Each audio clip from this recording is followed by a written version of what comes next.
Buenas noches, Verónica. Buenas noches, Rogelio.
Buenas noches. Esperemos un minutito más, por favor. Gracias.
Buenas noches, ¿de dónde nos visitan? Cuéntenme, en lo que llega su señoría.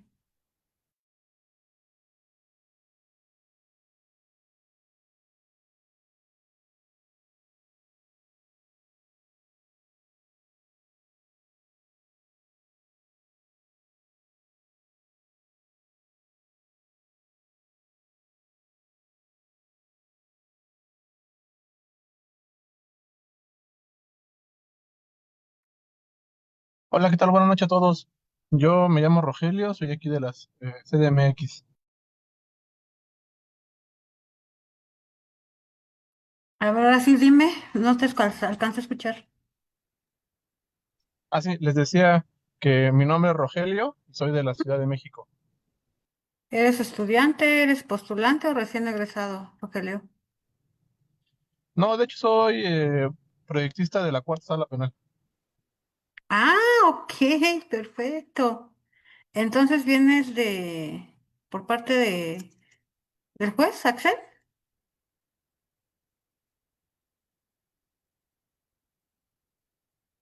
Buenas noches, Elizabeth Gómez.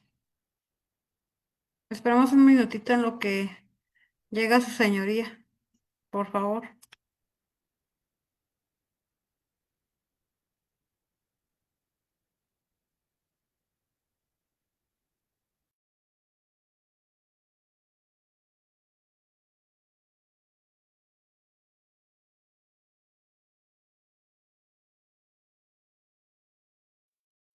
Teresita, ¿te vas a escribir al taller de carpeta de investigación para principiantes?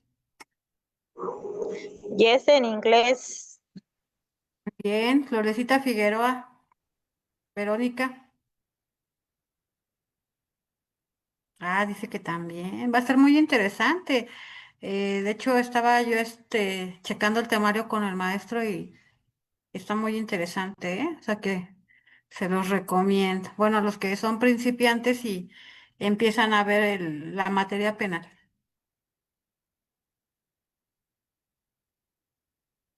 Ah, Elizabeth Gómez, estamos programándolas para 8, 9 y 10 de diciembre.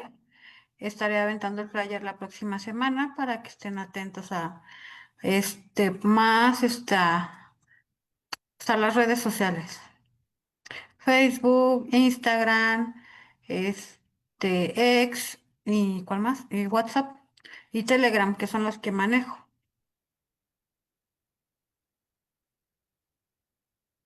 Déjenme ver, porque acá está lloviendo, por allá, ¿no?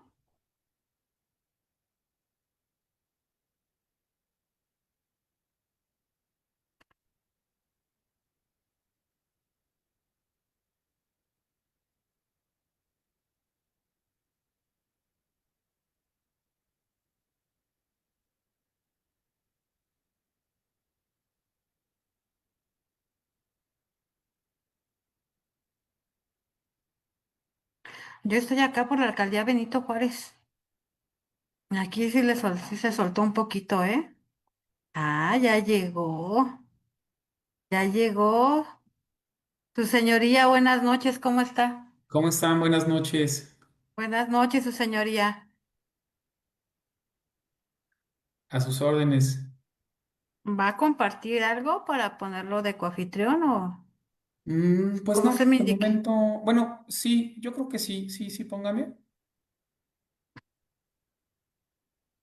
Éxito. Listo, su señoría. Muchas gracias. Si gusta, podemos empezar en lo que se van uniendo. Sí, claro que Esta sí. clase está transmitiéndose vía Facebook Ok, por tema de seguridad para usted y para los asistentes.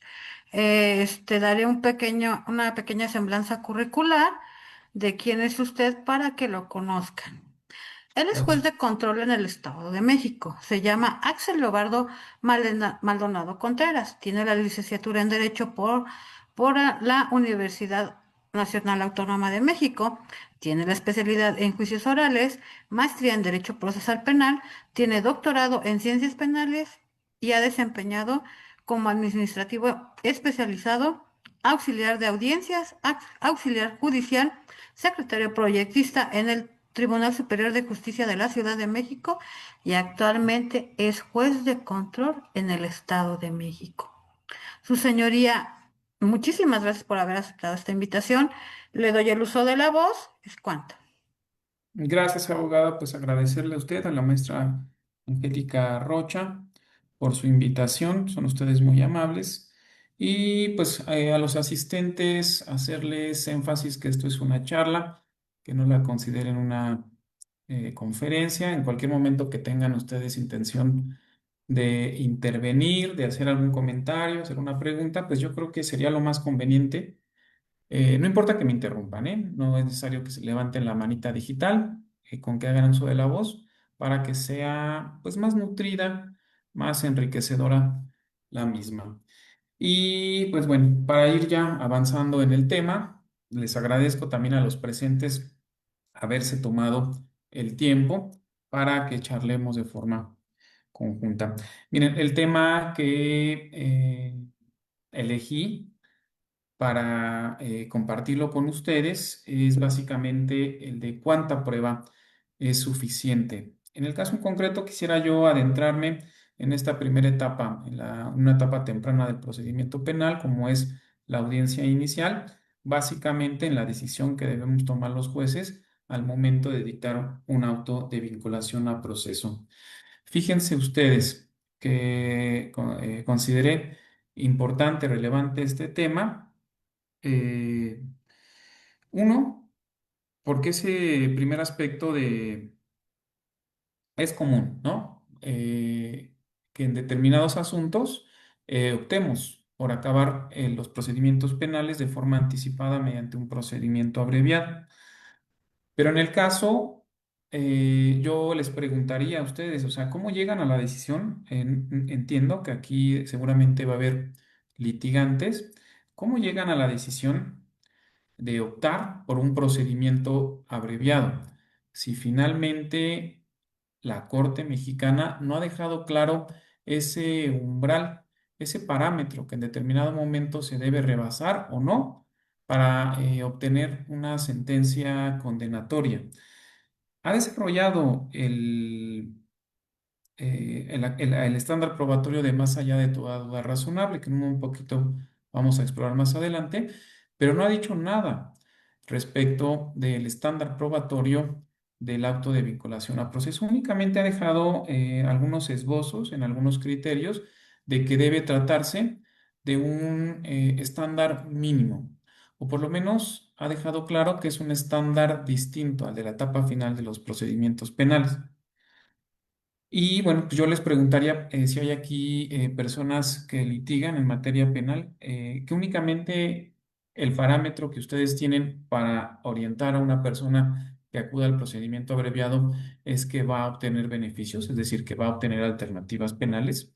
Finalmente, aunque sea de esa forma, porque entiendo que en muchas ocasiones los justiciables lo que les interesa, pues es obtener su libertad más allá de alguna otra consecuencia jurídica.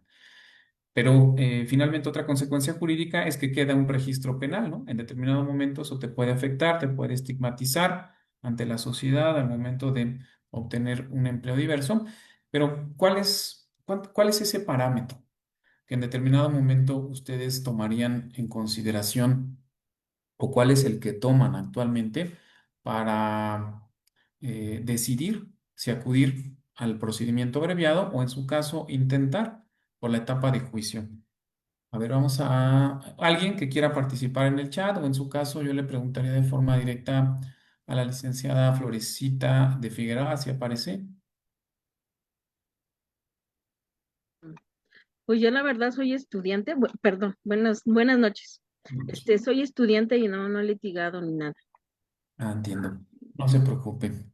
Bien, bueno, básicamente también para las personas que son estudiantes, saben que esto del procedimiento abreviado es básicamente aceptar tu responsabilidad. A cambio, el Estado te da una pena mínima, esa pena mínima reducida aún más, siempre y cuando se pague la reparación del daño. Pero aquí lo relevante es cómo optas por esa decisión. Es decir, si ya en un primer momento te vincularon, se entiende que únicamente es un nivel probatorio Un estándar probatorio básicamente es el nivel de convencimiento que debe tener el juez. En esta primera etapa del procedimiento penal, el nivel de convencimiento es únicamente basado en probabilidades. ¿Probabilidades de qué? Bueno, que en el caso que se te ponga a estudio exista o sea más factible o más posible la explicación o más coherente la explicación que te da el Ministerio Público basado en esos elementos de juicio. Aquí, sin descartar de forma plena la teoría o la estrategia de la defensa. A comparación del estándar probatorio de más allá de toda duda razonable, en donde se te exige ya un nivel de convencimiento pleno, es decir, que no tengas ninguna duda, no solamente ello, es decir, que no tengas ninguna duda de la hipótesis del agente del Ministerio Público, pero no solamente ello, sino también allá, en esa etapa final, tienes que hacer un ejercicio de ir descartando de forma plena no solamente la hipótesis que te plantea la defensa, sino cualquier otra que sea posible. Y por ello es que ese sí es un estándar que requiere un escrutinio probatorio más estricto, a diferencia del que estamos hablando. Pero, por ejemplo, licenciada Rosario, Elisa Ortega, actualmente, ¿cómo usted decide o cómo orienta a sus representados? Bueno, si usted es litigante, que finalmente opten, porque que existe un nivel alto, un nivel probable de que salga condenado en la etapa final. Ah, ya levantó su manita la licenciada Ana. La escucho. A ver si me escucho bien, que voy llegando aquí a mi casa, a la casa de ustedes. Sí, la escucho perfecto. Ah, perfecto. Ok, bueno, hay situaciones cuando llegan, ya sea un caso que abandonó la defensa, en, inclusive antes de la audiencia inicial, o es un caso que sinceramente desde los datos de prueba que argumentan poder ellos decir, bueno, este dato de prueba te puedo decir a ti como abogado, tengo esto, y consideras que no son suficientes, o inclusive la misma persona te lo dice. ¿Sabes qué? La verdad sí lo hice y prefiero irme a algo rápido para no gastar y tampoco tengo para ofrecer testigos y demás, es cuando yo de manera idónea he llevado a cabo la parte de un abreviado. Ok. Bueno, pero en este caso no todas las personas son tan honestas. Correcto. Y supongamos a lo mejor que sí, efectivamente sea inocente esta persona, pero en ocasiones, como por ejemplo los delitos sexuales, que sabemos que son de realización oculta, no hay pruebas que corroboren directamente o periféricamente lo que finalmente dicen las víctimas, por la propia naturaleza, porque casi siempre se entiende que los sujetos activos, los agresores, pues lo hacen en un espacio en donde no existan testigos por la propia naturaleza sexual. Y en esos casos, en los que no tienes mayor elemento probatorio, no está una cámara de videograbación, no hay un testigo, pero finalmente, ya lo ha dicho la Corte, en este tipo de casos, una persona víctima, que se diga víctima de ese tipo de asuntos, ya tiene per se valor preponderante de su declaración. ¿Por qué? Por esta propia circunstancia que acabo de explicar. Y entonces, en esos casos, yo sí consideraría grave que no exista desarrollado de forma plena por parte de la Corte un estándar probatorio que diga, bueno, finalmente tengo la certeza que con estas pruebas que tenemos, pues no vamos a rebasar ese umbral probatorio, por lo que hace a la gente del Ministerio Público o por lo que hace a la defensa también dejar en claro, bueno, yo te aseguro que con estas pruebas que tiene la gente del Ministerio Público no va a pasar ese umbral probatorio que tiene la etapa de juicio. Por ello es que vamos a optar por esta última o finalmente establecer que sí existe mayor posibilidad de que la gente del Ministerio Público acredite ese hecho, que mejor vamos a optar por un procedimiento abreviado. No hay como tal un parámetro legal, sino debemos atender a circunstancias como estas que dice la licenciada Ana. Básicamente, si ya te está diciendo la persona que lo cometió, que hay pocas posibilidades que de recabar elementos probatorios en mérito de ello, pues ahí sí lo idóneo es acudir a esta forma de determinación. Pero un poquito yéndonos más atrás, los antecedentes. ¿Por qué es que llegamos concretamente a este paso? Porque les voy a dar cuenta que ya hay una metodología que ha establecido la Suprema Corte de Justicia de la Nación en un documento que ha expedido que se llama Manual de Razonamiento Probatorio, que da unos lineamientos. Finalmente, estos no se deben acatar en sus términos, porque si no, ya estaríamos volviendo a lo que conocemos como el sistema de valoración tasado. Pero te da unos parámetros que finalmente hacen que tu decisión sea razonable, es decir, que sea controlable, que en determinado momento una persona juzgadora, decisora de mayor instancia, como un tribunal de alzada, pueda valorar esa línea de pensamiento que utilizaste para llegar a decisión y te establezca, pues estás mal o finalmente coincido con tu decisión. Antes, o sea, regresándonos, antes de llegar a los estándares probatorios, que es precisamente la decisión que tomamos después de valorar las pruebas. Eh, el procedimiento penal y finalmente la actividad probatoria, ¿para qué creen ustedes que fue creada o para qué nos sirve? ¿No? Ya sabemos que el artículo 1 del Código Nacional dice que es para esclarecer los hechos.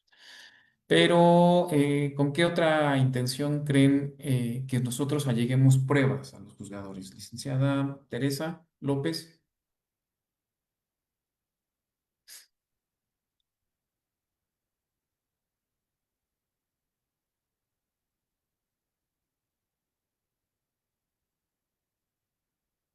Licenciado Armando Mendoza, ¿estará por ahí?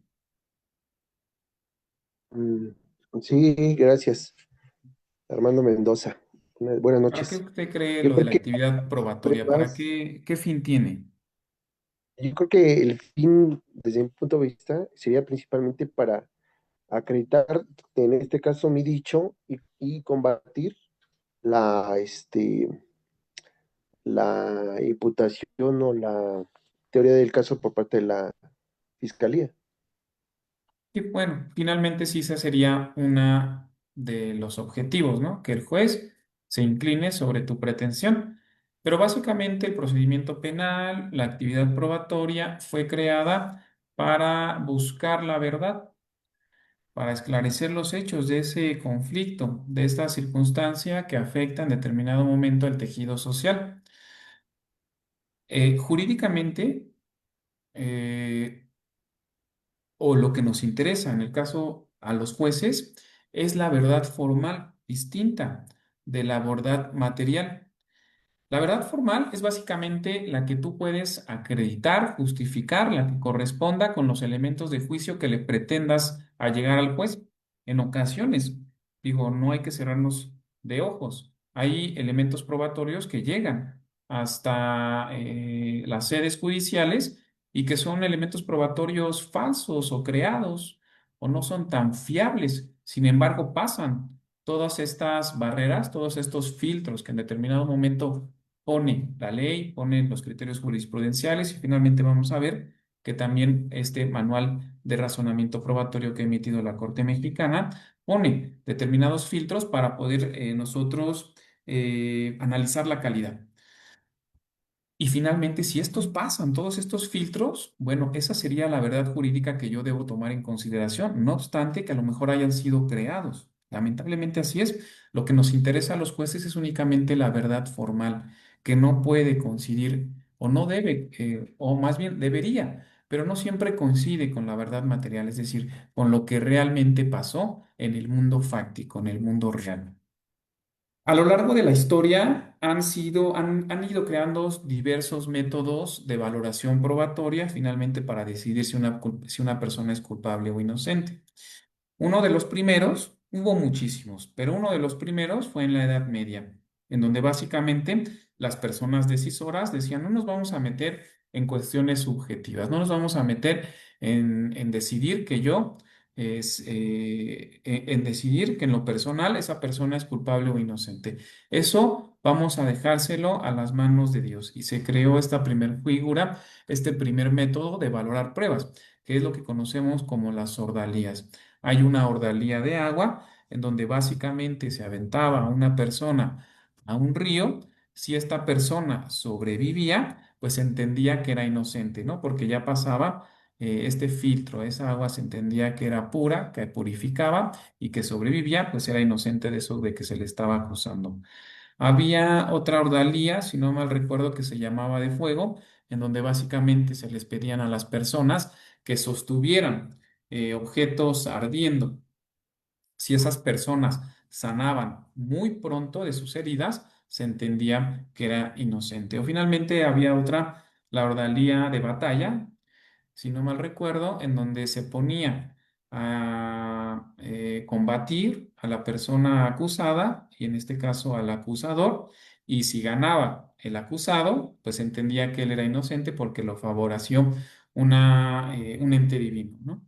Ese fue un primer método que utilizamos la humanidad en general para discernir si efectivamente esa persona era culpable o no. Posteriormente fuimos avanzando, ¿no? Se estableció la ilustración, fueron dejando de lado esas ideas en donde, pues básicamente utilizaban métodos muy sangrientos. Y llegó la Revolución Francesa, donde se establecieron los derechos básicos, de las personas. Y se creó esto de la valoración tasada. Acá, en México, esto llegó con la Constitución de 1857 y estos primeros ordenamientos de tipo criminal. En palabras sencillas, ¿qué es la valoración tasada? Bueno, ya de antemano, la ley te dice qué peso probatorio, qué valor convictivo debe tener un elemento, ¿no? Ejemplo, si habían dos testigos que convergían, que no había contradicciones en la sustancia, bueno, eso ya hacía valor pleno.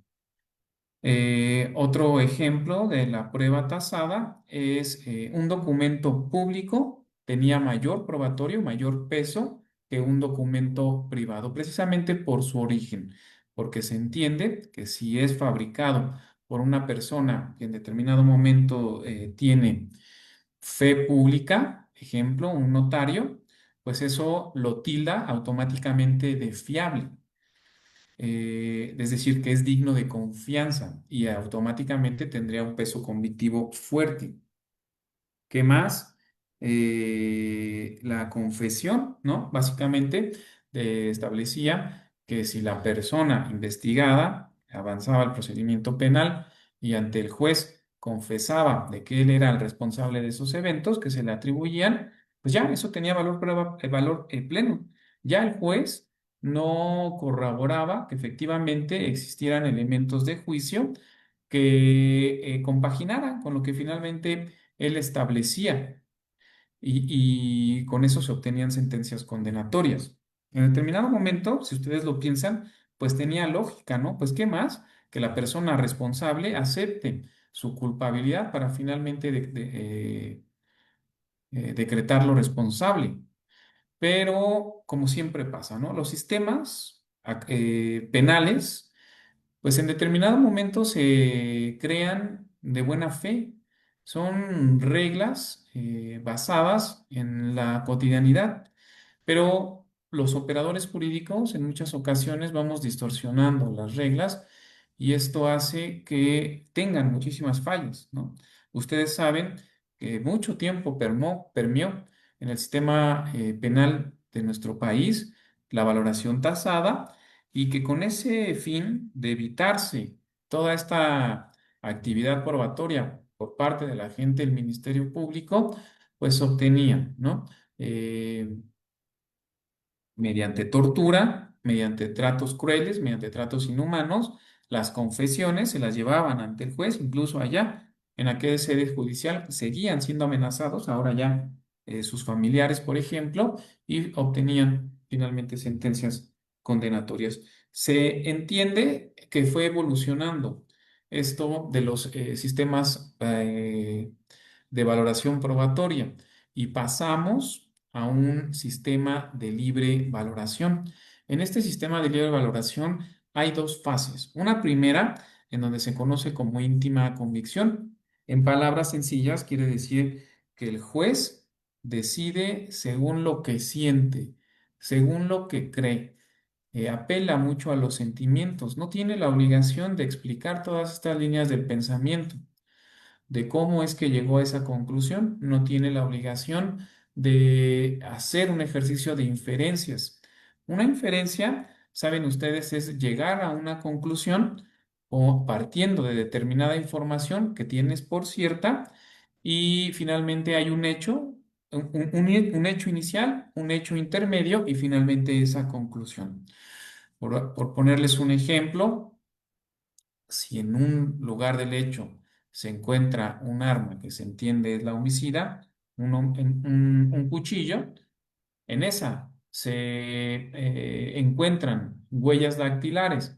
Posteriormente, tras un estudio, tras un dictamen en materia de criminalística de campo, donde se deja patente, o sea, se logra obtener la misma, y en un comparativo se establece que efectivamente la persona que está siendo investigada es compatible con esa huella, pues en un proceso de inferencias se llega a la conclusión que muy probablemente en esta etapa en la que estamos nosotros analizando, que es la vinculación a proceso, pues esa persona que está siendo investigada sí tuvo, sí manipuló ese objeto. En determinado momento puede ser peligroso, como puede ser un cuchillo. Ese sería el hecho intermedio. Y concatenándolo con algunos otros elementos, como por ejemplo la declaración de la víctima, donde diga, o un testigo de los hechos, mejor dicho, donde diga que efectivamente él vio entrar a una persona con las características del investigado, o una videograbación en donde también se establezca o se observe que una persona con características similares ingresó, pues ya eso ya podía dar lugar a una inferencia, a una conclusión de que esa persona es responsable de esa conducta que se le atribuye. Básicamente un delito de lesiones o un delito de homicidio. Y esto en esta primera etapa del sistema de valoración probatorio lo soslayan los jueces. Esto incluso todavía sí sigue esta misma suerte la justicia norteamericana. Allá saben que hay un método en el que se establece todo este desfile probatorio a un jurado, a personas que no son doctas y que ellos deliberan, platican sobre si esa persona es responsable o no, dan sus puntos de vista respecto de esta prueba y ya, al final comunican esa deliberación al juez y él únicamente emite un fallo, ya sea en sentido condenatorio o en sentido absolutorio, pero no tienen en determinado momento esa obligación de explicar por qué llegan a esa conclusión. ¿Y esto qué hace difícil o qué dificulta? Pues que no sea controlable por las instancias superiores. No hay esa posibilidad. Ustedes saben que uno de los derechos reconocidos como una formalidad esencial del procedimiento es el recurso. Así hay una tesis, una construcción jurisprudencial que lo establece. Es un derecho humano, incluso la Convención Americana de Derechos Humanos también refiere ello.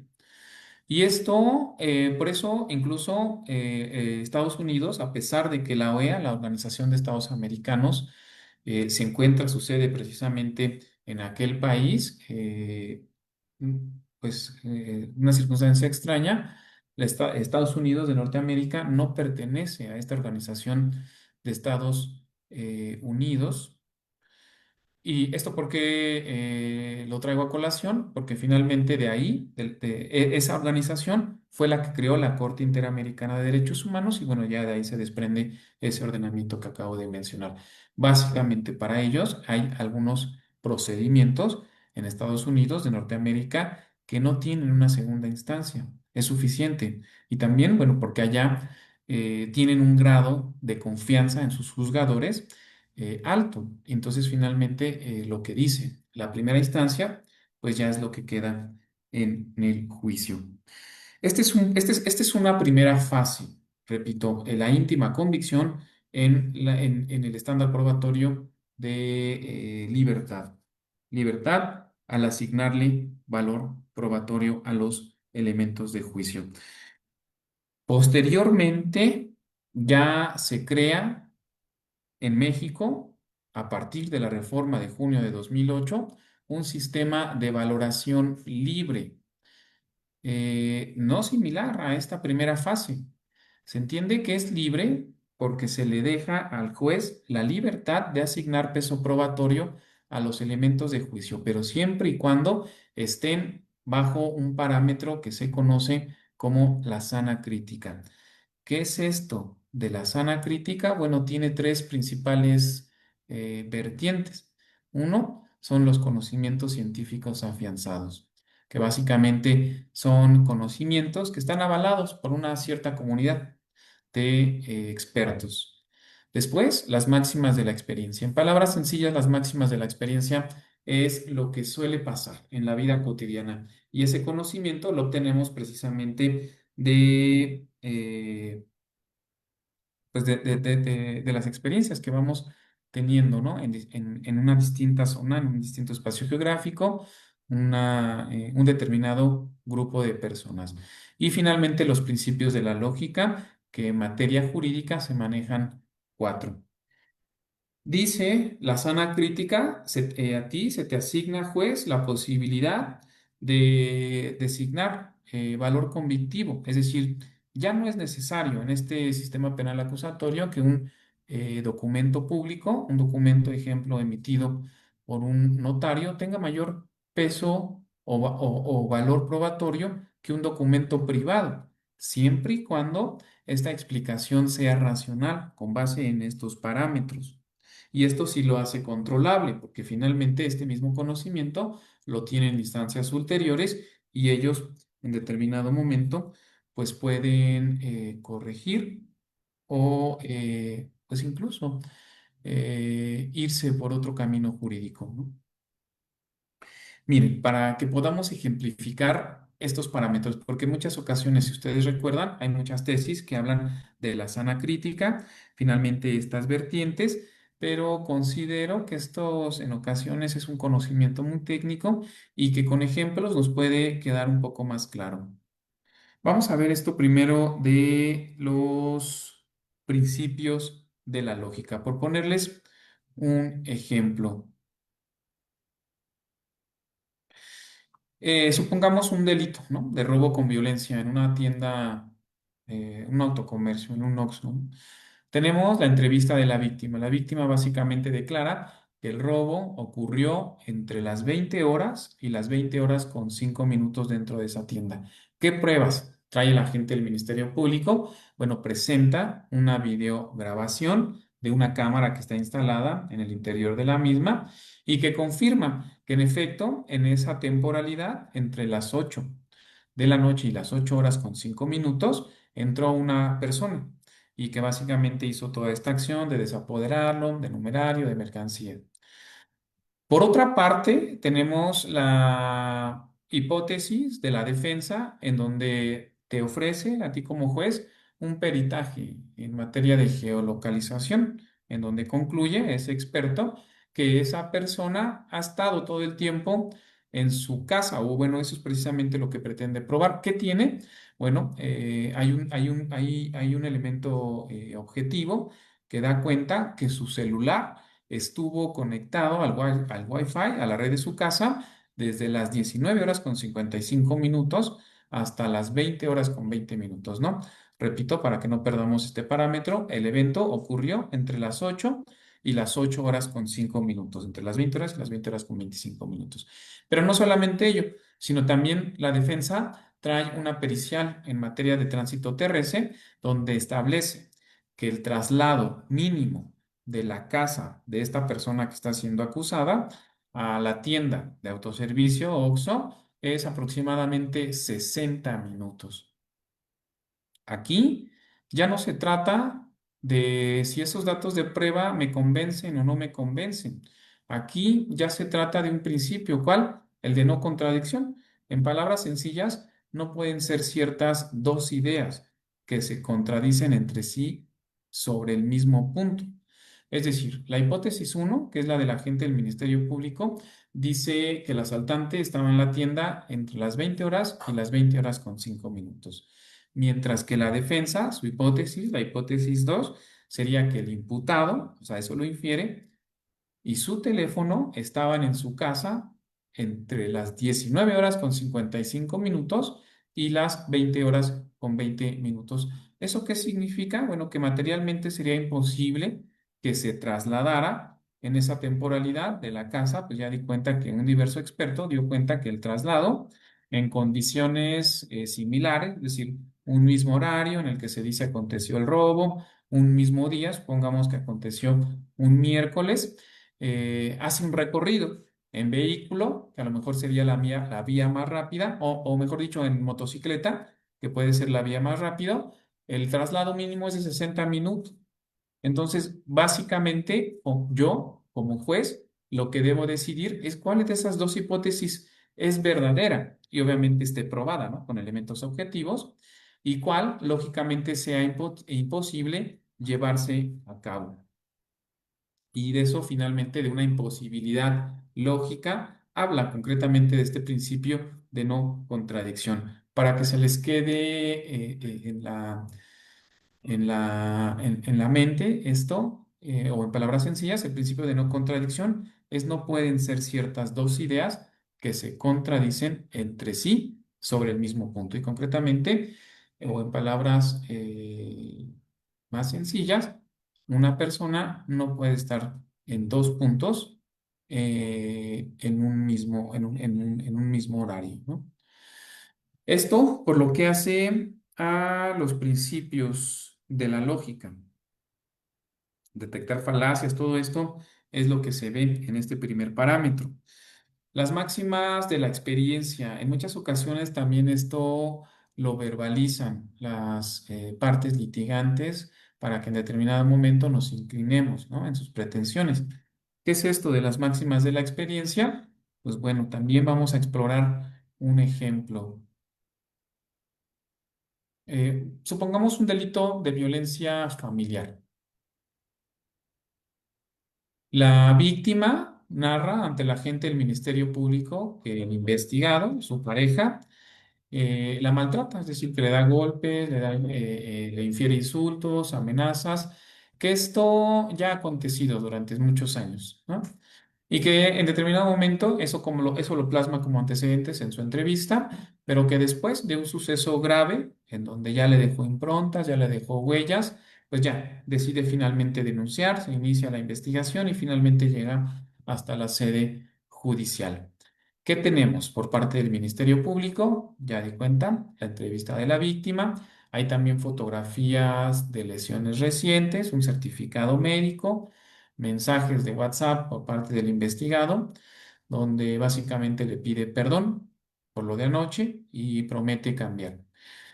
La defensa o la hipótesis de la defensa sostiene que debe mermarse la credibilidad, que no se le debe creer al dicho de la víctima, porque si hubiera sido cierto, habría denunciado desde el principio, en el entendido que acepta la propia víctima que estos insultos, estos golpes, estas amenazas, las ha sufrido desde hace ya varios años. En el caso, una máxima de la experiencia, o aquí en este asunto se podría aplicar una máxima de la experiencia, aduciendo que hay estudios psicológicos, criminológicos, donde dan cuenta que las víctimas tardan en denunciar por miedo, por dependencia económica, emocional, por vergüenza o por o por esperanza de que finalmente su pareja sentimental cambie, ¿no? Que la situación mejore. Básicamente esto no sería un perjuicio, o sea, es una observancia general reconocida en estudios, en estos estudios de tipo psicológico, criminológico, que finalmente las víctimas tardan en denunciar. Y esto finalmente se ha dejado claro que sí es uno de los rasgos que son compatibles con aquellas personas que finalmente eh, pues han tenido o existe de violencia. Licenciada Angélica, ¿quiere hacer el uso de la voz? Mire, señoría, fíjese que hace unos días, como apoyo a lo que usted está narrando, eh, una abogada que todavía, o sea, empieza en esto, preguntó que si la violación prescribía. Ajá. su representado va por parte del imputado, es acusado por alguien que pues dicen que hasta que no se pruebe lo contrario, ¿verdad? Que la persona con la que estaba en ese entonces, pues, el que la había violado. Y 25 años después presenta la denuncia. Entonces, como que sí tiene razón lo que usted nos está comentando, que por pena o por vergüenza tardan muchísimo tiempo para poder denunciar. En efecto, ¿no? Y esta podría ser un argumento que es válido, pero este argumento lo tenemos que construir en forma de silogismo jurídico, ¿no? ¿Basado en qué? Bueno, en una máxima de la experiencia, sabemos, señor juez, que esto es uno de los parámetros que se deben tomar en cuenta al momento de que usted valore estos elementos de juicio. Así lo marca la Corte Mexicana en esto que denominamos como la sana crítica. Y ya, finalmente, establecer, hay distintos estudios criminológicos que dan cuenta de que efectivamente las personas que sufren un tipo de violencia, una agresión, golpes, pues tardan en denunciar precisamente, más en esta, que es la violencia al interior de un núcleo familiar, ¿no?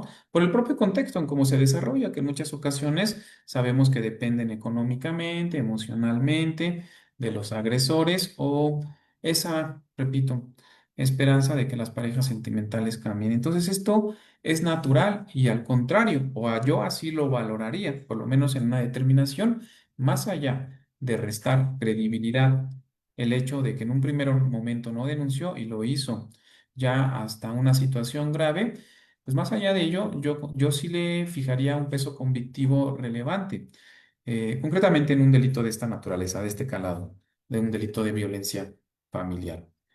Ahora, esto es un ejemplo, ya di el primero, un principio de la lógica, una máxima de la experiencia, ahora un conocimiento científico afianzado. Vamos a hacer un caso, o vamos a platicar un caso práctico. Supongamos, ¿no? Un delito de homicidio, muy similar al que les estaba platicando al inicio de la sesión.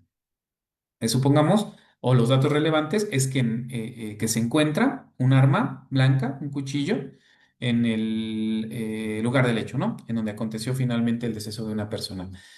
Se halla, después de un análisis en genética, un perfil genético mixto. ¿Qué es esto? Bueno, que se encuentra un perfil genético de la víctima, pero también se encuentra un perfil genético de otra persona.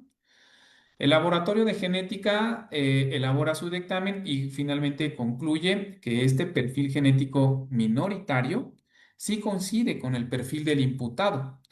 Incluso con este conocimiento derivado de su materia, establecen que la probabilidad de coincidencia al azar es de 1 entre 10 millones en la población de referencia.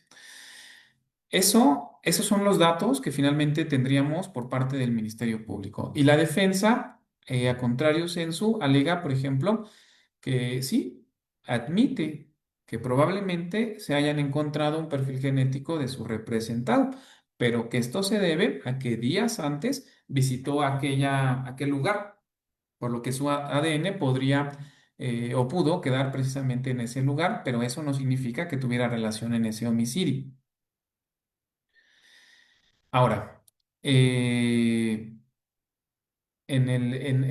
las premisas, ¿no? que tengamos. Lo que se tiene justificado es que en el mango de esa arma, por ejemplo, de un cuchillo, sí se halló un perfil. Ese perfil es de ambos, ¿no? Tanto de la víctima como del sujeto activo. Otro dato que tenemos, por cierto, es que sí coincide ese perfil genético mínimo o minoritario con el perfil del imputado. Y ya nos dejó claro en la metodología de este dictamen que hay una probabilidad muy alejada de que una persona escogida al azar comparta ese perfil. Dice él que es de 1 en 10 millones. Aquí una inferencia apoyada en un conocimiento científico más un principio de la lógica, podríamos llegar a establecer que es probable altamente, primero, de que el sujeto haya manipulado ese arma. Y segundo, con esta circunstancia corrobora o corroboraría en determinado momento de forma robusta la hipótesis de la acusación de que efectivamente aquella persona investigada pues es el autor o el coautor del homicidio.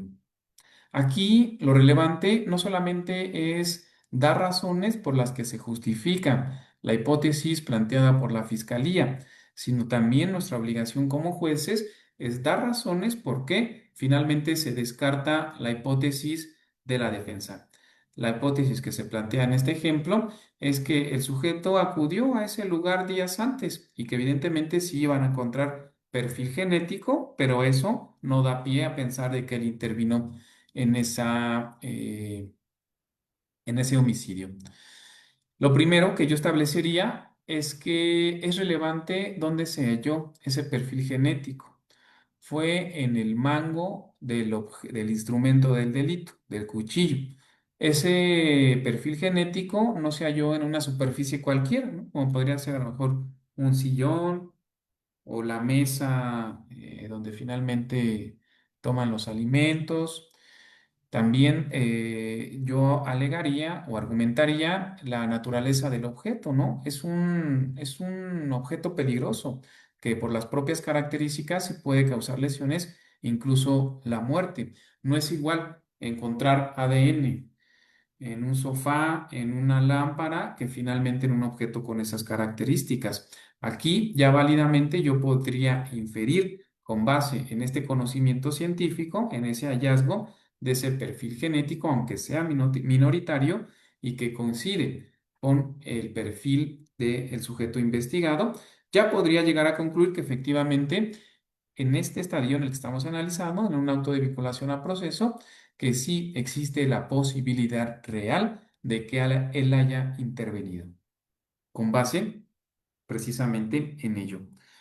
Bien, aquí al momento alguien que quiera intervenir, algún asunto que quiera platicarnos, que ustedes consideren haya sido aplicado una máxima de la experiencia, un principio de la lógica o un conocimiento científico afianzado, que haya sido Maestro, aplicado correcto o incorrectamente. perdón, yo maestro, no sé si me escucha La bien, escucho. soy Erika Ortega, nada más que no sé cómo levantar la manita, perdón. Surgo. Mire, yo tuve un asunto muy particular, más bien no muy frecuente, hace unos 3, 4 años, un homicidio donde la esposa pues, confesó haber matado a su cónyuge. Pero, ¿La esposa qué? ¿Puede hablar un poquito más fuerte? Es que no le escucho bien. sí, perdón. ¿Ahí me escucha? ¿Mejor? Sí. Bueno, sí. La esposa admitió haber matado a su cónyuge, incluso ella misma llamó a la Guardia Nacional para que la detuvieran. Este asunto, la verdad, llamó mucho mi atención porque una vez que ella nos cuenta lo sucedido, se advierte que hubo una violencia familiar reiterada del occiso hacia ella. Entonces, hay en ese momento testigos de que ella se entregó, testigos de que ella sola estaba con el cónyuge y que unas horas antes del fallecimiento del occiso hubo un incendio en su casa. ¿Tuvo un qué? ¿Un incendio? Un incendio, sí, así es. El cónyuge almacenaba gasolina Mm. y celos y demás, en ese caso la acusada, porque llegamos hasta la sala, refirió que él incendió su casa y le dijo que la iba a quemar viva ahí, pero inicialmente, cuando ella declara, cuando incluso en primera instancia el juez emite sentencia condenatoria, refieren lo que usted hace unos momentos dijo, ¿por qué no denunció? ¿Por qué no dejó a su cónyuge? ¿Por qué no se fue de ahí? Entonces el razonamiento de la señora era que él la tenía amenazada con matar a sus padres, que eran adultos mayores, con hacerle daño a un hijo que ella tenía de un matrimonio anterior. Entonces ahí había mucho miedo. En esa época, maestro, hubo un diplomado de la Fiscalía General de Justicia de la Ciudad de México, donde yo estaba inscrita, y hubo una teoría, la verdad que a mí me maravilló. Hablan, ahorita no recuerdo el nombre, pero hablan del asesino en casa. ¿Del asesino qué? En casa. Fueron parte de mis alegatos de clausura, porque esa teoría hablaba de que hicieron un experimento en Europa, donde dice que encerraron a varios perros en jaulas y les pusieron corriente eléctrica.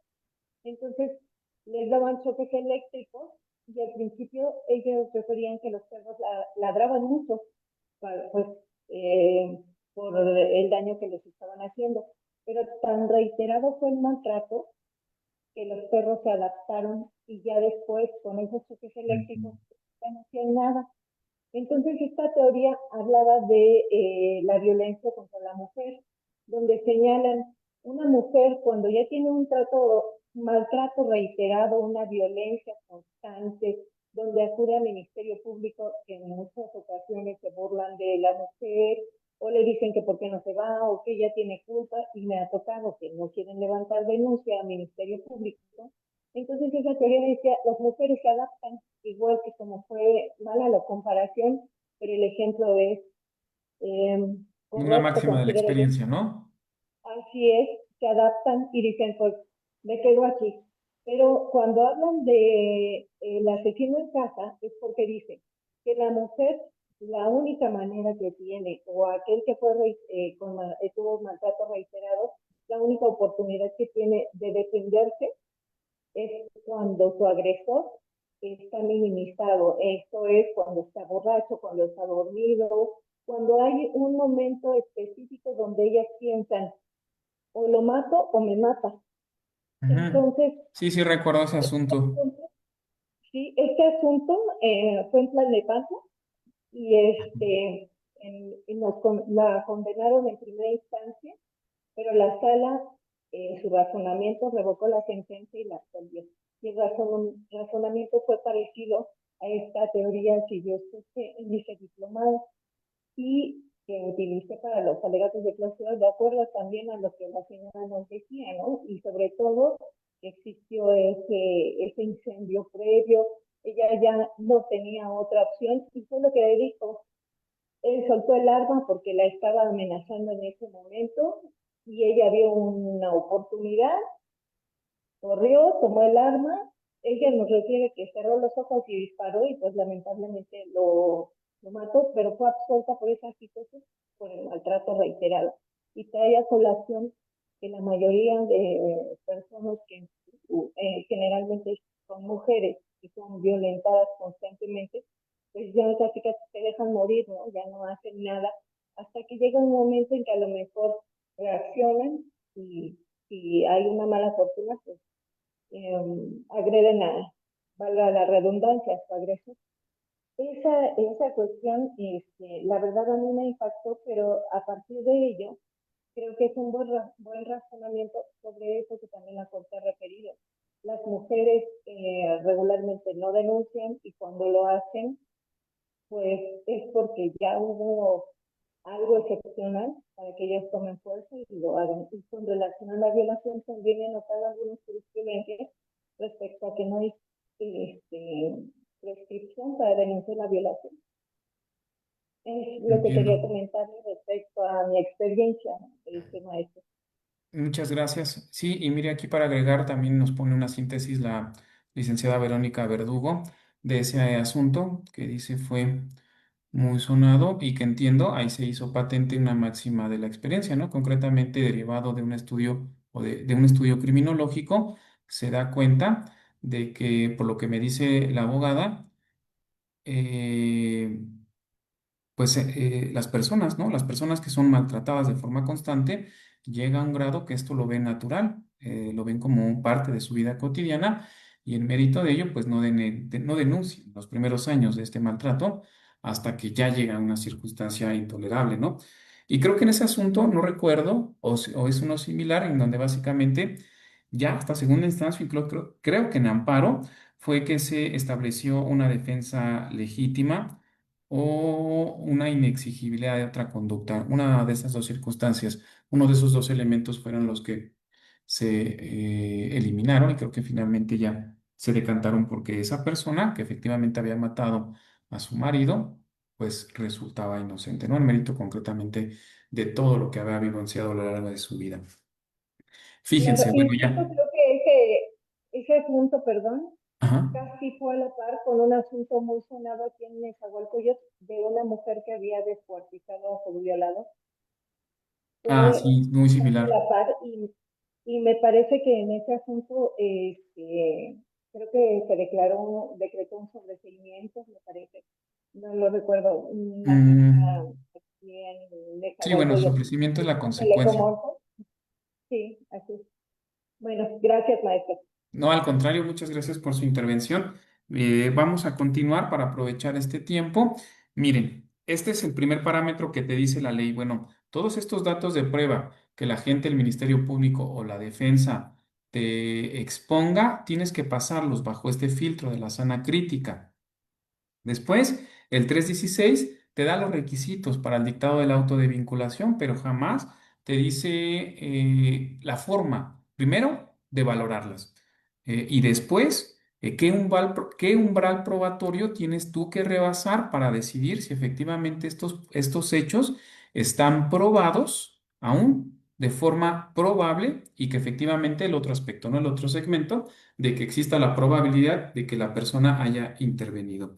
Dice el 316, ya saben, esta leyendita que en muchas ocasiones hemos escuchado, de los antecedentes de investigación, saben que así se denominan los elementos de juicio en aquella sede, cuando todavía están en la carpeta de investigación y que ésta no ha sido judicializada.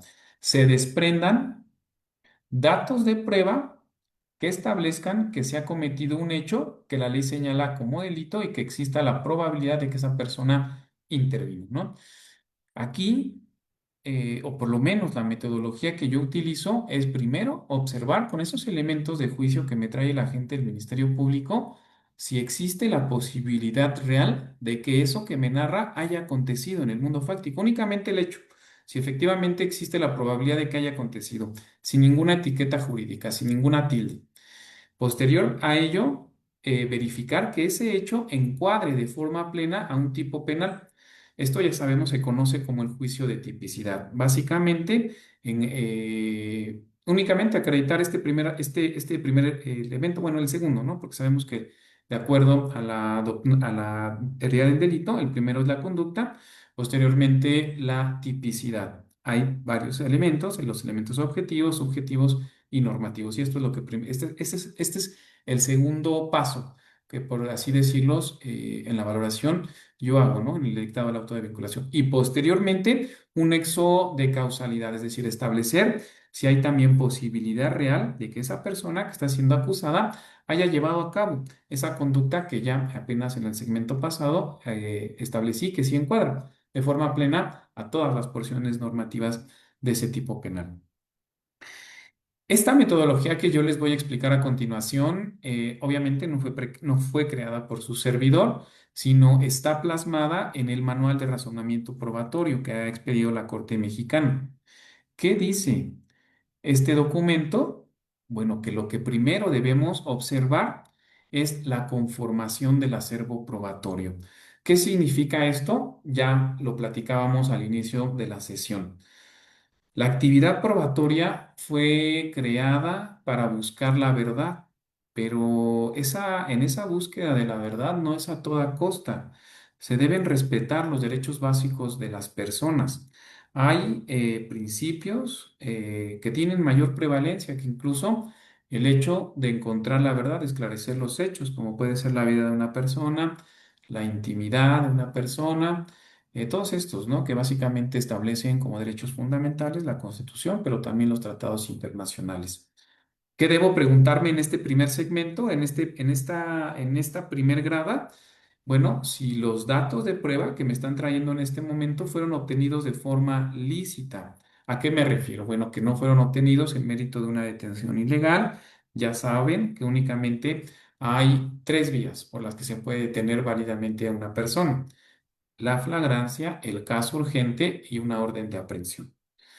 que no haya sido obtenida esa información en mérito de que se introdujeron a tu domicilio sin una orden judicial, es decir, sin un cateo, que hayan intervenido tu teléfono sin una orden por parte de un juez de control o finalmente en una detención que a lo mejor fue válida, es decir, si se justificó la flagrancia y que en mérito de ello hayan obtenido tu teléfono celular y que posteriormente quieran extraer datos de ese teléfono celular.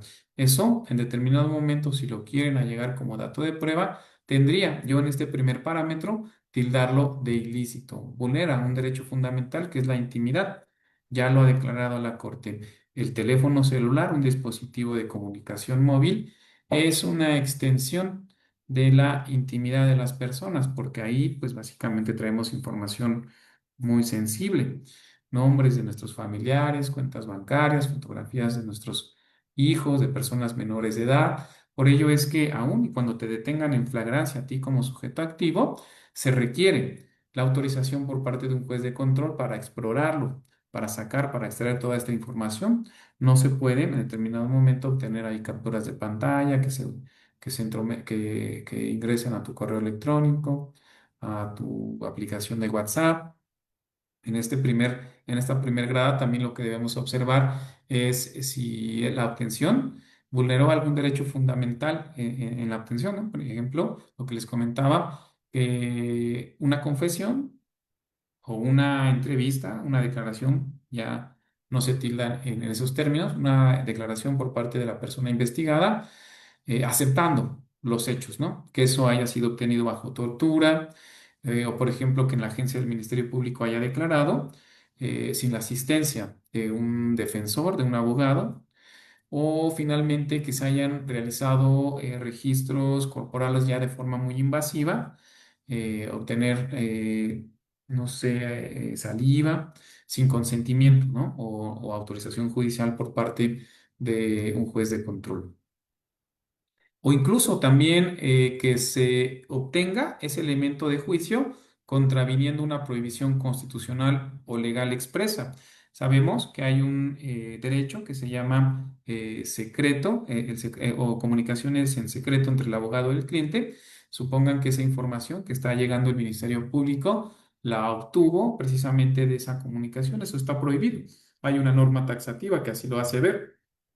Y si se vulnera la misma, pues finalmente eso no podría, no pasa este parámetro, es decir, no es aceptable ni siquiera para que yo le conceda valor convictivo en mérito de esta idea general. Es decir, el procedimiento penal se creó para buscar la verdad, pero no a toda costa. Este es un primer aspecto, es decir, valorar la conformación del acervo probatorio. El segundo es, yo debo analizar, yo debo verificar en audiencia que haya sido adecuada la forma de incorporar ese elemento probatorio, ¿no? En las audiencias iniciales, la forma legal es mediante dato de prueba. Básicamente, dice la ley, hacer referencia al contenido de un medio de convicción o desahogado y que resulte idóneo y pertinente. Básicamente, leer el antecedente de investigación en los términos o a lo mejor parafraseándolo para que no se hagan también tan cansadas las audiencias, pero en control horizontal, la contraparte debe verificar que en la sustancia no esté alterando precisamente lo que ya quedó plasmado en un primer momento. ¿Para qué? Para que finalmente podamos observar la fiabilidad de esa información. Una testimonial, por ejemplo, es decir, lo aducido por una persona en sede ministerial, lo natural es que sea como dato de prueba, ¿no? El agente del Ministerio Público así lo hace. Pero también se puede ofertar en la duplicidad por la defensa como medio de prueba. ¿Cuál es la forma de incorporación legal? Bueno, que sea mediante interrogatorio, que se respeten, en este caso, el antes del desahogo, concretamente que exista un descubrimiento probatorio, que exista un antecedente de investigación, no importa que seas defensa, no importa que seas asesor de corte privado, desde mi consideración, sí debe también existir un antecedente de investigación, así como se le exige a la gente del Ministerio Público exista un antecedente de investigación, un dato de prueba incorporado en su carpeta de investigación, también se le debe exigir a la defensa y al asesor jurídico. ¿Para qué? Pues evidentemente para que se haga patente, primero, el principio de contradicción. Segundo, que no se viole el de igualdad procesal, que tengan ambas las mismas armas para defender su postura. Y finalmente, pues obvio, para que la gente del Ministerio Público pueda controlarlo. Es decir, que no se salga de ese parámetro que en un primer momento él dio cuenta para hacer todos estos ejercicios del refresco de memoria, de evidenciar contradicción, todas estas circunstancias. ¿Por qué? No lo digo yo, porque así lo establece la propia Constitución. Hay un numeral en el artículo 20 que dice que todas las reglas que permeen en la etapa de juicio siguen la misma suerte las etapas previas o las audiencias desarrolladas en etapas previas. Por ello es que es relevante, ¿no? Una documental, por ejemplo, licenciada Dafne, ¿cómo cree usted que se incorpora? ¿Cómo es la naturaleza de incorporar una documental? Un documento, supongamos un acta de nacimiento.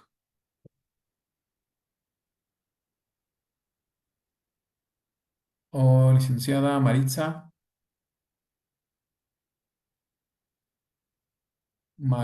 Arevalo. Ah, ya levantó la licenciada Blanca Rosa. La escucho.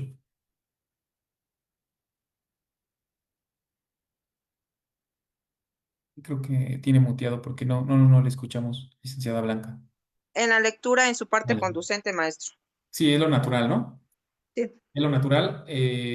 Bueno, en esta primera instancia, dato de prueba, sí, no hay inconveniente si lo quieres incorporar de esa forma, pero la naturaleza de un documento es como lectura en su parte conducente. Así lo establece el propio Código Nacional. Bien. Una pericial, licenciada Blanca. Con la testimonial del perito, a través de la testimonial del perito. Exactamente, ¿no? Dos formas, dato de prueba o medio de prueba. Testigo de acreditación, un testigo idóneo, que es básicamente quien cree. Un testigo idóneo es quien crea, en el caso, el dictamen es el experto, o quien recaba el elemento probatorio y hacer todo este ejercicio del 383 de la ley adjetiva. ¿Qué? Bueno, primero hacerle preguntas para que identifique ese documento. Características físicas del mismo, es decir, dónde está contenido, la firma, qué es lo que los apartados en los que está dividido.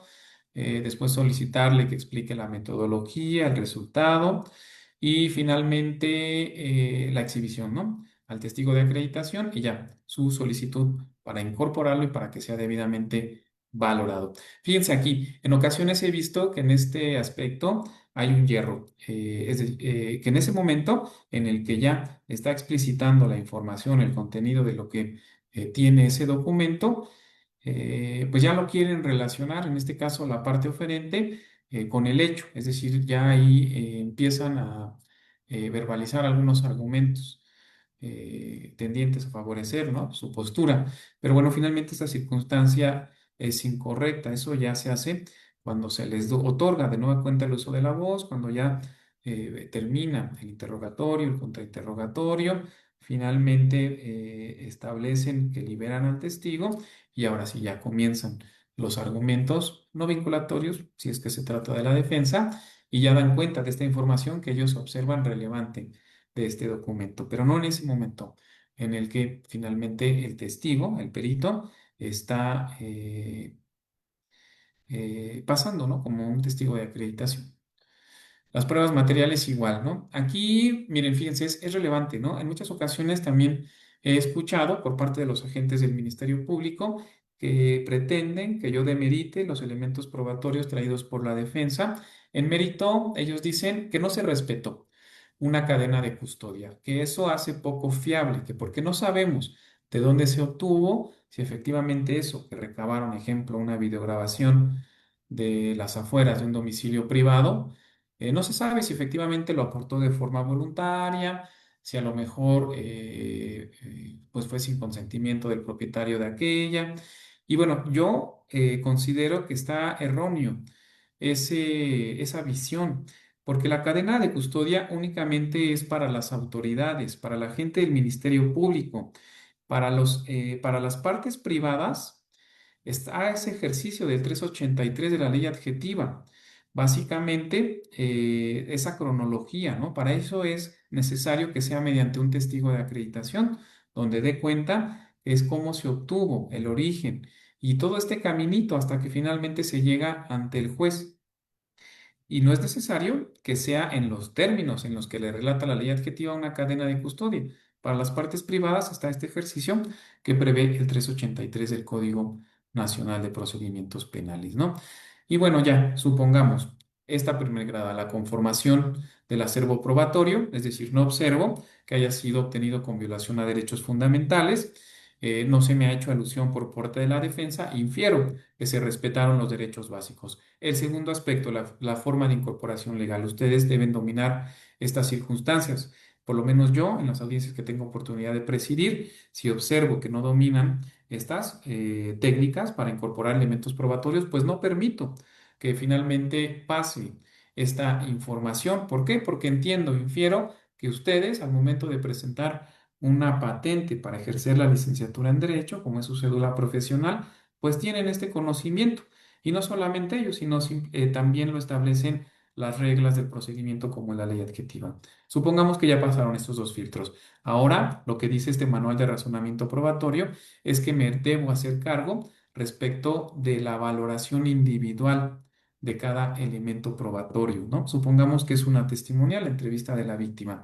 Aquí lo que yo me pregunto es si es creíble o no lo que dice esa persona. La fiabilidad. Fiabilidad significa que sea digno o no de confianza lo que está narrando.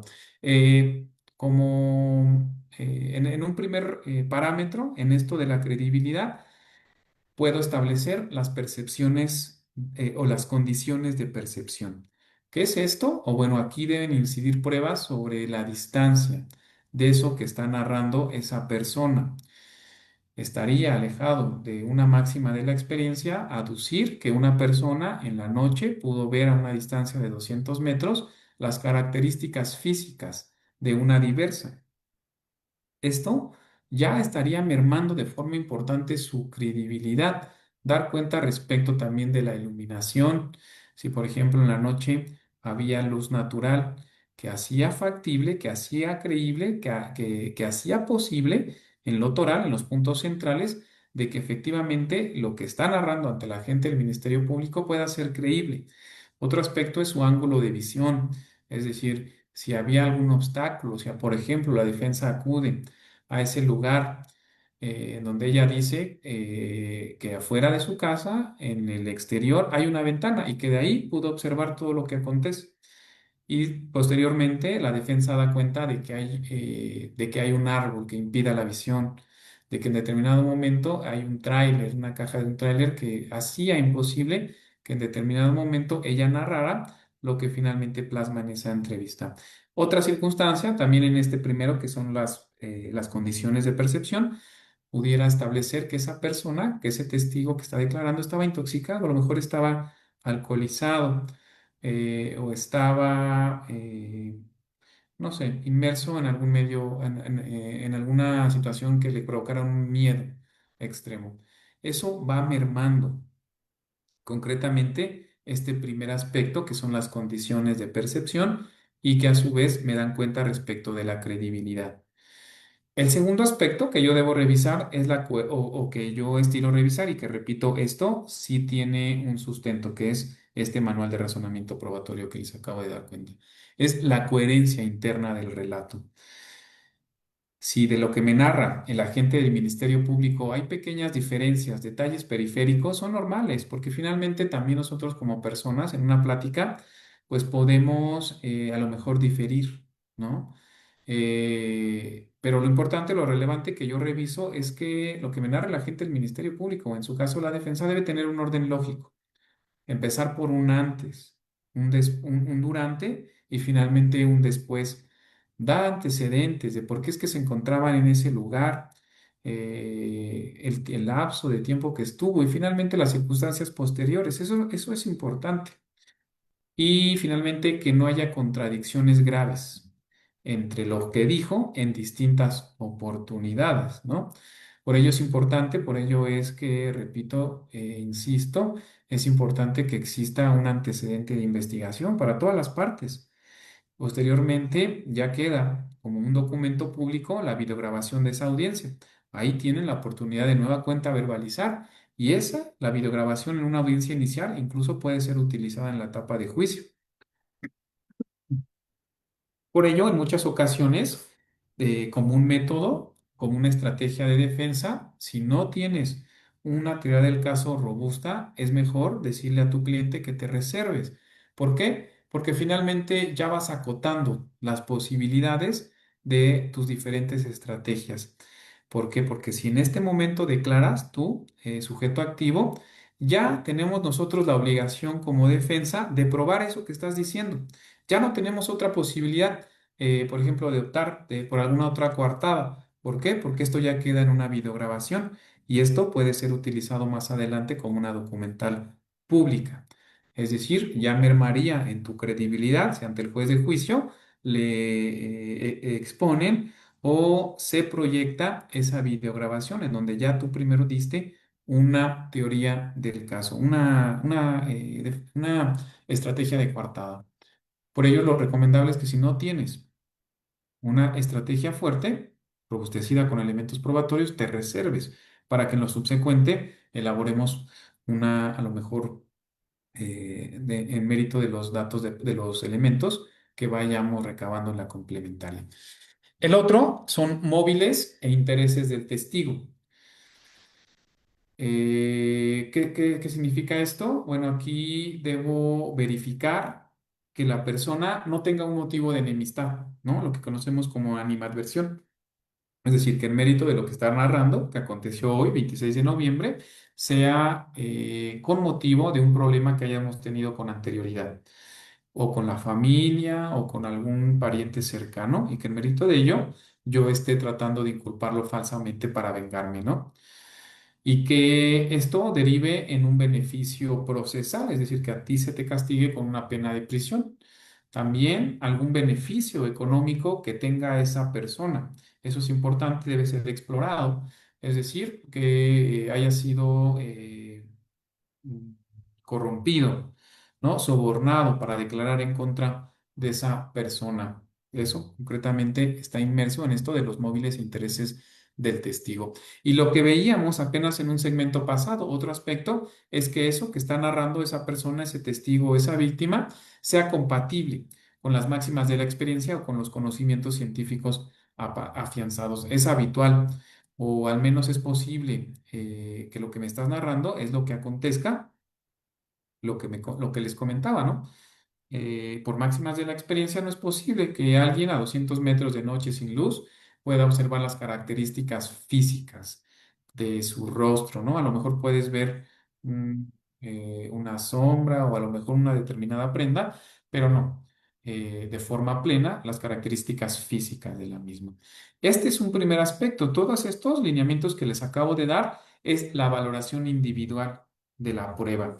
Hasta aquí, desde la óptica de su servidor, únicamente los elementos probatorios ya son susceptibles de que yo les conceda fuerza convictiva, pero eso no va a acontecer hasta que yo realice una valoración conjunta de la prueba. Eso se denomina coherencia externa, es decir, que ese testimonio encuentre buena corroboración con algún otro elemento de juicio, una documental, una pericial o una videograbación, ¿no? Y que por el contrario no se encuentre contradicho con algún otro elemento para que en determinado momento no pierda objetividad, no pierda credibilidad. Esta circunstancia se debe hacer de nueva cuenta en otro, supongamos que ya estoy valorando una inspección del lugar del hecho. Bueno, doy cuenta primero que fue obtenido lícitamente, o no se me ha hecho alusión, o no hay prueba en contrario, que fue incorporado de forma legal. El Ministerio Público me lo verbalizó como nota de prueba. Después, en lo individual. Esto, por ejemplo, un acto de investigación, pues hay un parámetro, ¿no? Que marca el 217, que debe tener fecha, hora, lugar, nombre de las personas que intervinieron, en el caso del policía de investigación, y finalmente una breve descripción de la actuación, de lo que me verbaliza la gente del Ministerio Público en audiencia. En todos los elementos probatorios se debe hacer este mismo análisis y ya en su conjunto. ¿Qué corrobora? Efectivamente, bueno, pues que hay policía de investigación que acudió hasta ese sitio, que lo describió. Eso hace creer en la psique de su servidor de que ese lugar existe. Ese escenario donde se dice la víctima aconteció este evento, sí existe en el mundo real y eso hace plausible, posible, de que sí haya acontecido en los términos en los que me lo relató el agente del Ministerio Público. Y ya hasta ese momento puedo yo conceder valor probatorio o fuerza convictiva en términos de lo que establece el 265 de la ley adjetiva a estos dos elementos, a la entrevista de la víctima y a la inspección del lugar del hecho. ¿Qué carácter se le da? Yo considero que ya tendría un valor de indicio razonable, porque así lo marca el 316. Ya saben que dice que de los antecedentes de investigación se desprendan datos razonables que hagan ver. Y luego más adelante, si recuerdan, explica qué es lo que debemos entender como un indicio razonable. Y un indicio razonable es lo que les comentaba, es un elemento que concatenado, adminiculado con otro, te puede dar lugar a una inferencia. Una inferencia es concluir, llegar a una conclusión a partir de determinada información o de determinado dato. Eso es un indicio razonable, que sí te permita llegar a un hecho inicial, a un hecho intermedio y finalmente a una conclusión, basado concretamente en esta información. Ese es un indicio razonable. Y finalmente, ya en su conjunto, ya que valoraste todos estos elementos probatorios, ya diste cuenta que si son idóneos. La palabra idóneo significa que si algo es adecuado para determinado fin, que es eficaz, que sí sirve para eso que tú pretendes probar, que es pertinente, es decir, que se refiere concretamente al tipo penal al que pretendes subsumirlo.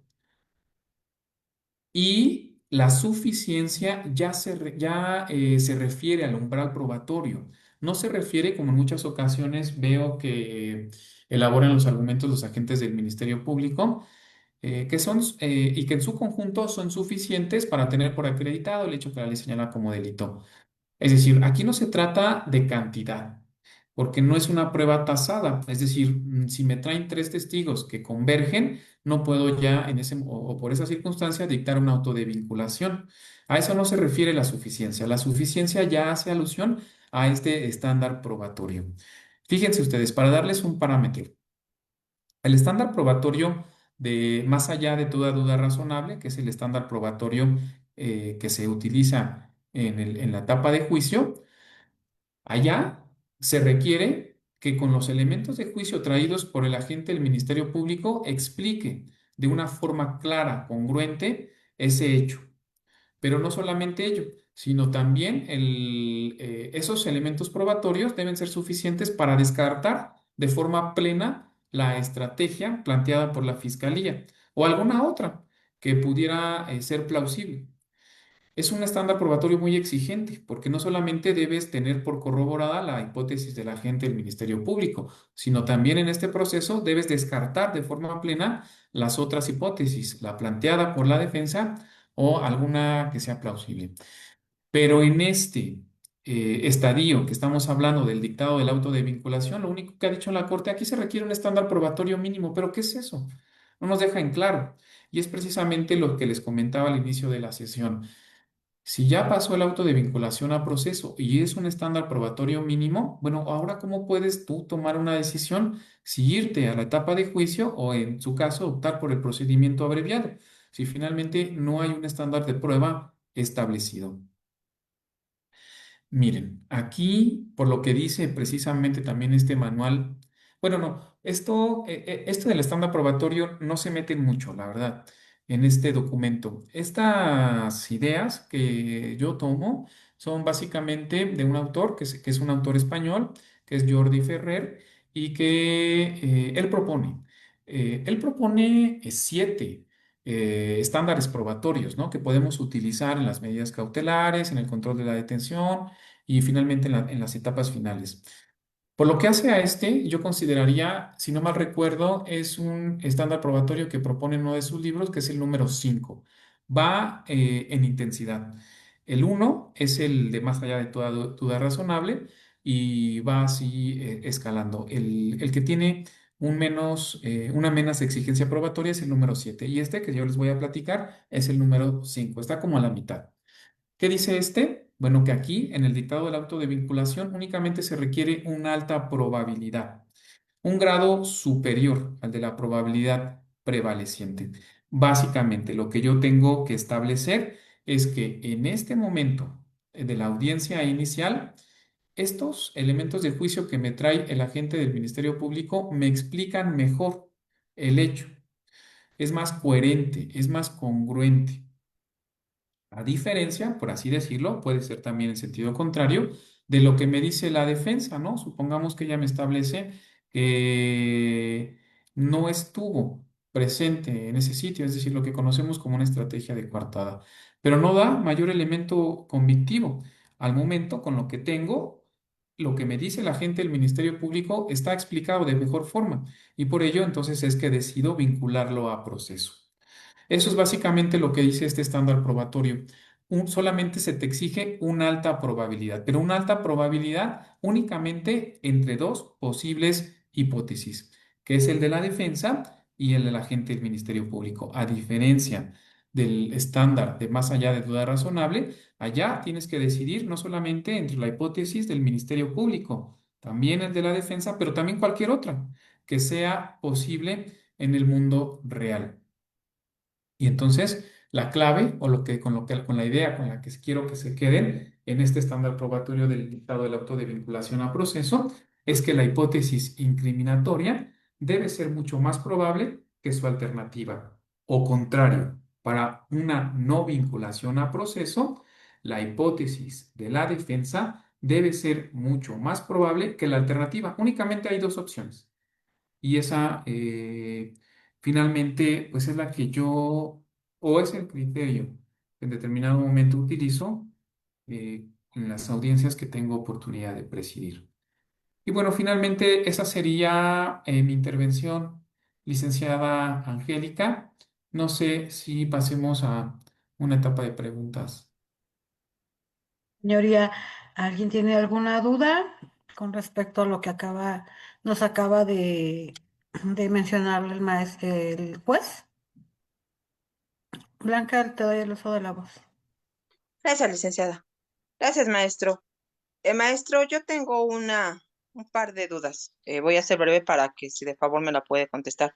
¿Desea usted que podamos utilizar después en la etapa de juicio, quiero yo entender, algunas declaraciones o entrevistas que se hayan recabado en la etapa de la investigación inicial o en la etapa sí, de la investigación inicial?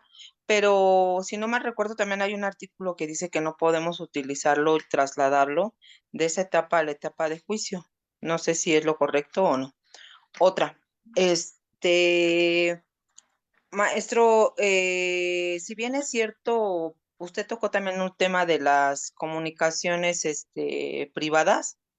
Se puede solicitar a la gente del Ministerio Público como un acto de investigación dentro de la duplicidad del término antes de que se dicte antes de que se vaya a la audiencia de la de duplicidad. Se puede solicitar a la gente del Ministerio Público como defensa que realice y que solicite al juez de control las sábanas o las llamadas de un dispositivo, en este caso del imputado, si no es delito de secuestro o de homicidio, ¿sí se puede solicitar, maestro? Sí, sí, sí, incluso yo lo he permitido. Miren, aquí la regla o el punto es que exista consentimiento por parte de la persona que está aportando. Evidentemente, usted entiendo, va a leccionar previamente a su representado, le va a decir un elemento de prueba. Miren, yo lo que he visto, porque en muchas ocasiones, por la premura de la duplicidad, pues no llegan, por ejemplo, esto que usted aduce de las sábanas. Entonces, en una ocasión yo dicté un auto de no vinculación a proceso, se me solicitó una inspección del teléfono celular. Es decir, se estableció en auxilio judicial, yo le pedí a la gente del Ministerio Público que en este momento le diera una cita, un día, un horario, para que la defensa se constituyera en sede ministerial, en el entendido que el teléfono que se le halló al sujeto activo pues estaba asegurado, para que lo exploraran de forma conjunta. Eh, El defensor llevó su perito y finalmente ahí lo describió. Ahí sacó impresiones de pantalla del WhatsApp, de una conversación, porque era un delito de robo entre personas homosexuales, pero que finalmente se quería dar cuenta la animadversión, mermar la credibilidad de esa persona, de que básicamente ellos se conocían y que tenían una relación sentimental y que lo estaban acusando por otras circunstancias. Y entonces ahí el sujeto activo de motu propio, yo le pregunté, ¿autoriza a que en sede ministerial se abra su teléfono? No, pues que sí. Bueno, entonces apóyenos con que en este momento le proporcione la contraseña de su teléfono celular y que obviamente esto se haga bajo un principio de contradicción. Que acuda el señor defensor, que le dé desde este momento a la gente del Ministerio Público una cita para que se haga esa inspección, que finalmente se extraigan esos documentos. Si no se requiere efectivamente autorización por parte del juez de control, bueno, una autorización me refiero a lo que establece el 253, ¿no? Una audiencia como tal para estos fines. Yo únicamente lo que establecí es que quede patente en la audiencia que el señor está dando su autorización para poder acceder a su teléfono celular. Y de esa forma se hizo. Eh, la sábana de llamadas también considero que puede seguir los mismos términos, ¿no? Siempre y cuando exista voluntad por parte del propietario, ¿no? Todos estos recuerden que es casi siempre cuando no exista compatibilidad con los intereses de la persona que va a aportar.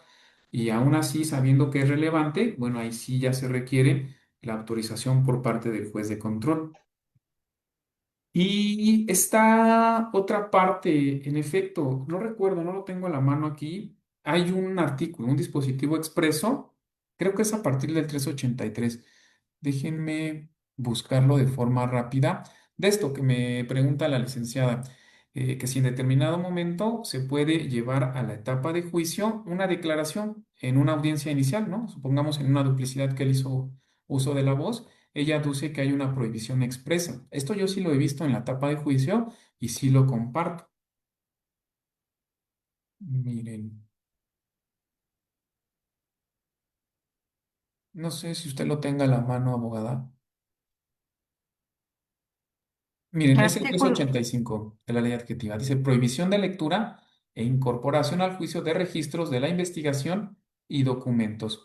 No se podrán incorporar, embarcar como medios de prueba ni dar lectura durante el debate a los registros y demás documentos que den cuenta de actuaciones realizadas por la policía o el Ministerio Público en la investigación, con excepción de los supuestos expresamente previstos en este código. No se podrán incorporar como medio de prueba o dar lectura a actas o documentos que den cuenta de actuaciones declaradas nulas. Bueno, esto ya es de si ya fue declarado nula, ya no se puede utilizar.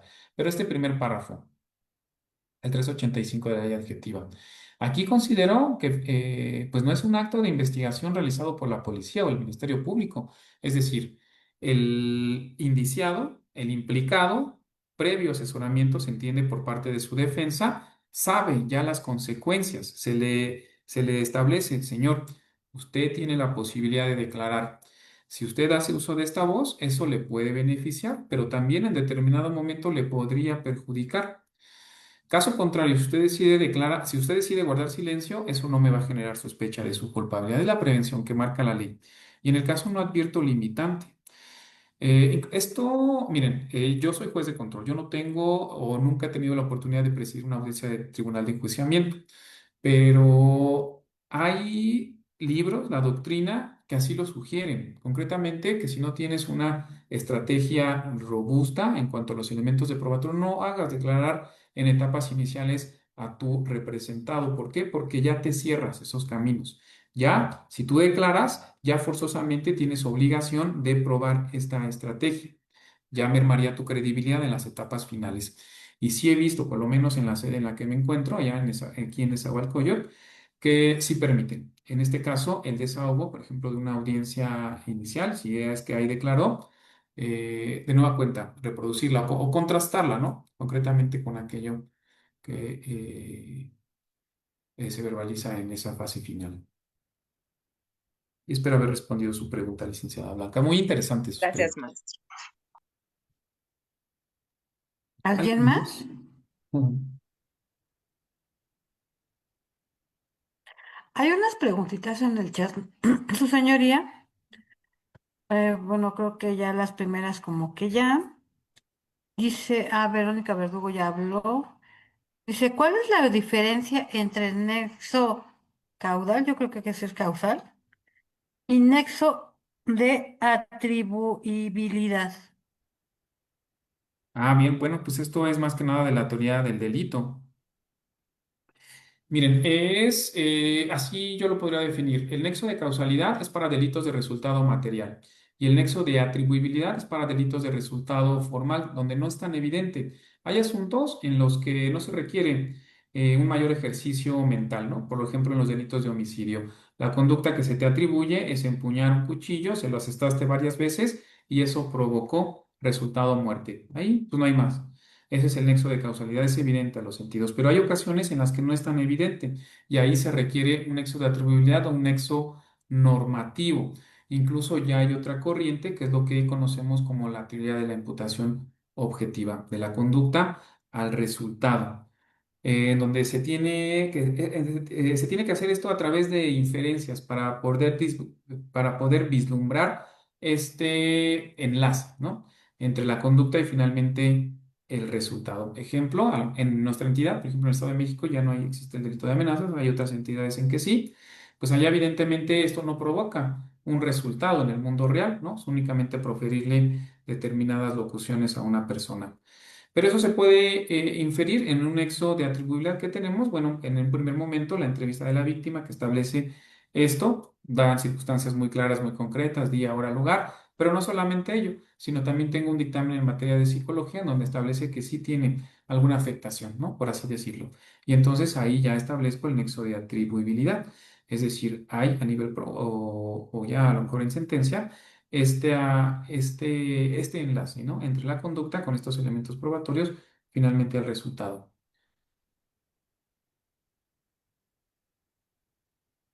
¿Tienen más compañeros? Si no, pues bueno, es un pequeño presente su señoría, que le da bufet jurídico Roche, este reconocimiento al juez perdón, Leobardo Maldonado Contreras, por su destacada Gracias. disertación y dedicación a la conferencia titulada ¿Cuánta prueba basta? Descifrando los estándares probatorios en México, realizadas el 26 de noviembre del 2025, con una duración de 2 horas.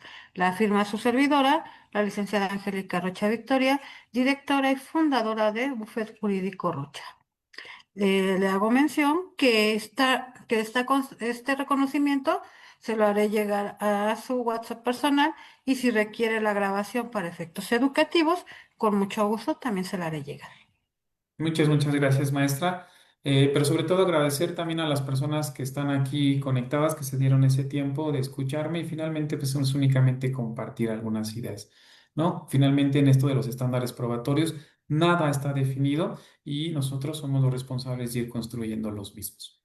Muchas gracias a ¿Cómo lo todos. Excelente encontramos noche. en sus redes sociales, Ah, sí, es cierto, señoría? sí, búsquenme como Axel Maldonado, por favor. Facebook, Instagram, Facebook, Twitter. Instagram, Twitter y también TikTok. TikTok como Axel Maldonado, así yo también lo tengo ahí, también lo sigo, y bueno, Muchas para gracias. que conozcan, vayamos conociendo el trabajo de su señoría, pues como lo comentó, está en Nezahualcóyotl. Y no se les olvide que mañana tenemos al maestro Israel Álvarez con etapa juicio en materia penal. Así que no se lo pierdan. Muchísimas gracias, su señoría, y nos vemos el día de mañana. Excelente Hasta noche. Muchísimas luego. gracias. Muchas Gracias, Gracias. gracias. maestro. Luego. Gracias, maestro.